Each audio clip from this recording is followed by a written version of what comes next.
Una sa lahat, pakabete. Huwag magkalimot sa taas.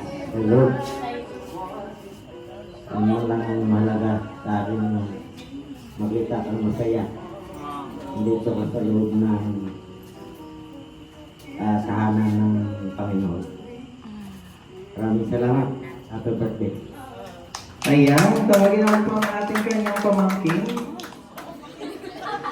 Ayan, si Kuya Cyrus.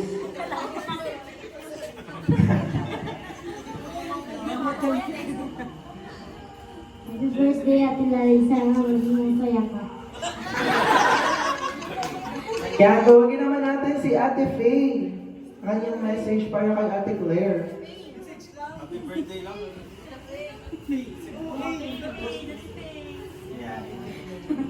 Happy birthday, Ate Larissa. Ay, grabe. Ayan, sundan naman tayo ni Ate LV.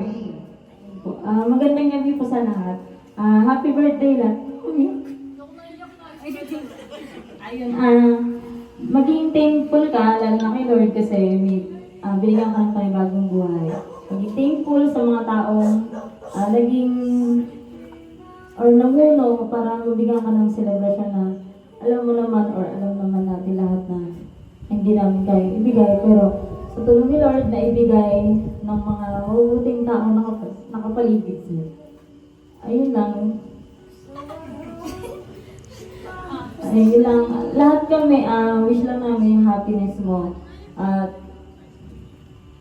matinong direksyon ng buhay. Alam mo na yung kung anong tinutukoy ko. Pero ayun po. Thank you po sa inyong lahat. Kung hindi dahil sa inyo, hindi po mangyayari itong lahat na to. Ayan. And save the best for last. Tawagin natin ang kanyang mama, Sis Velma. Live, happy birthday. Diba sabi mo, sa akin kahit di na ganito, pero pasalamat na kasi kahit di ko man naibigay sa iyo, naibigay sa iyo ng mga taong gumagabay sa iyo. Kaya sana ipagpatuloy mo yung paglilingkod mo sa Panginoon. Talagang